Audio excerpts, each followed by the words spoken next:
Mga katarot, I'm here again, si Madam Mamay. May maganda tayong energy na nasasagap, no? Salamat nga pala muna bago ako mag-umpisa. No? Salamat muna sa lahat ng mga followers natin na tuloy-tuloy ang suporta, no? At salamat lalo doon sa hindi nyo pag-skip ng ads, no? Malaking bagay po yan, ha? Talagang sinisipag akong gumawa, no? Ng mga video para sa inyo. Na sana maka-resonate kayo, ha. Na-appreciate natin yung yung mga comment niyo po, no. Kaya lang pag may oras re-replyan ko kayo, ha. Ito na po.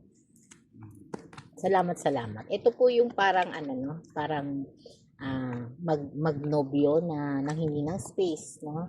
At ang tanong dito ay susugal ba sa bago o hihintayin si ex, no? Parang ang ganda nung no, nung tanong na yon, ha.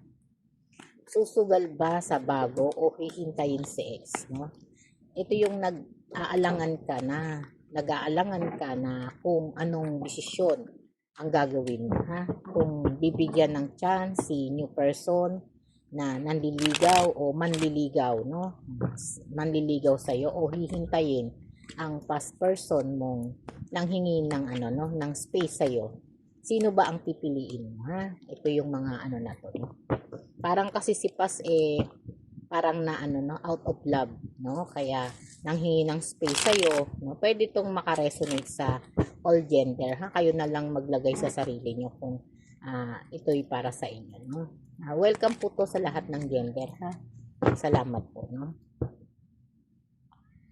Ito yung relasyon na talagang makikitaan mo ng maraming pagsubok, no? Na parang dumating sa pagsubok na talagang naging on and off, no? Napagod, nawala ng gana sa pagmamahal, no?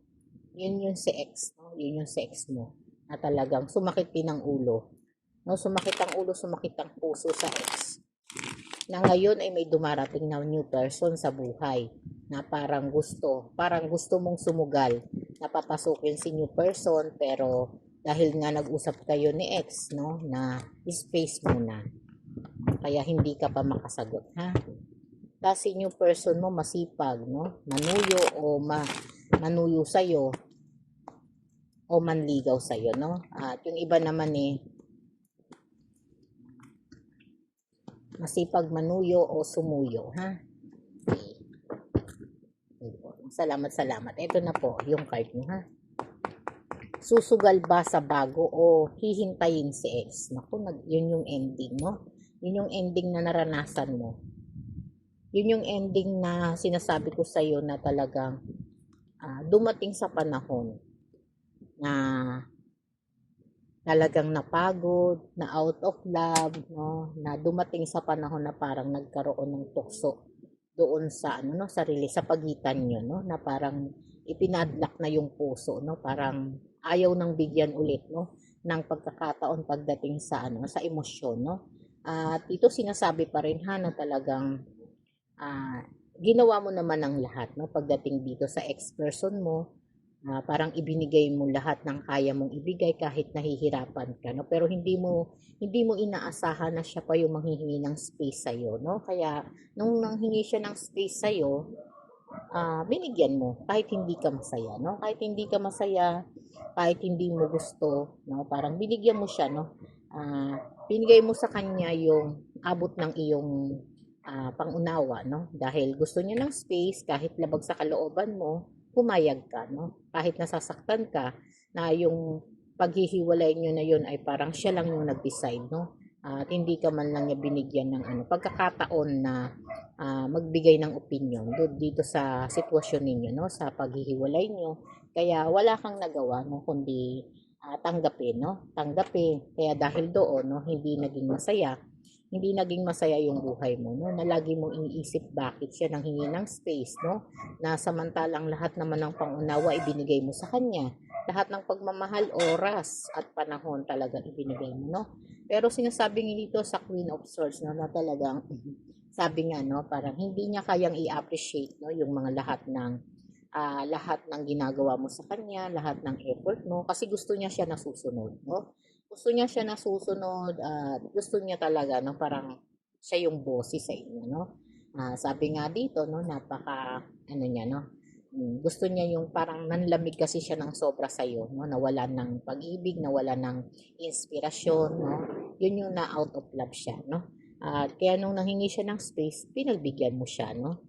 At kahit labag sa kalooban mo, binigay mo yan, ha. At ngayon, no, dumating sa panahon na may new person na dumating sa buhay mo at yung new person na yun ay talaga namang napakasimple niya, no, pero mayroon siyang stable na job, no, at parang yung oras binibigay sa iyo, no, binibigay. Yun yung mga hindi niya naibigay sa iyo ni ex mo, no, na ngayon ay nararanasan mo sa kanya na parang feeling mo, no, ito yung sagot, no, ito yung gusto ko, ito yung sitwasyon na parang kulang doon sa ex mo, no, nabigyan ka ng importansya, bigyan ka ng special attention, pero ngayon, no, dito kay new person, nararamdaman mo yan, ha, at naibibigay niya sa iyo yan, no, at sinasabi nga rin po dito, no, na parang meron kang peace of mind, no? May peace of mind at hindi siya gumagawa ng paraan para masaktan ka, no? Hindi siya gumagawa ng paraan para maano ka, ma-disappoint ka dito sa relasyon na, no? Pag sinabi niyang pupunta siya, no? Pag sinabi niyang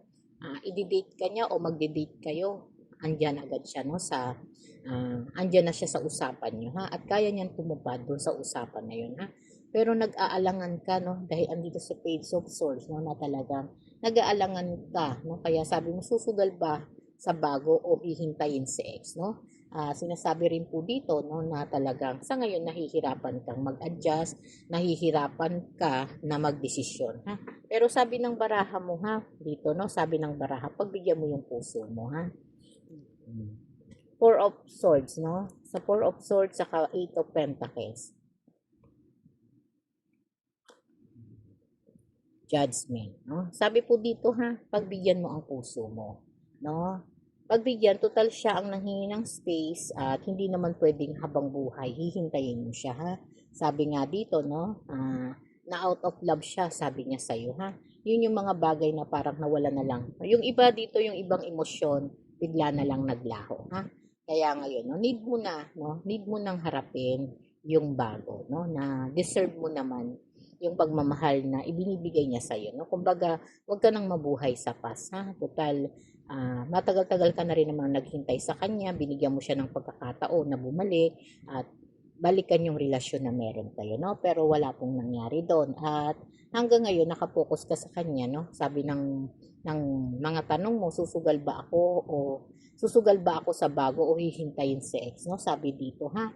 Na mag-focus ka ngayon sa bago, no? Dahil yung bago, new energy, no, na magbibigay sa iyo, no, ng good status, marami ka nang natutunan, ha? At sabi nga dito, no, na nakapokus sa iyo, no, parang walang kulang.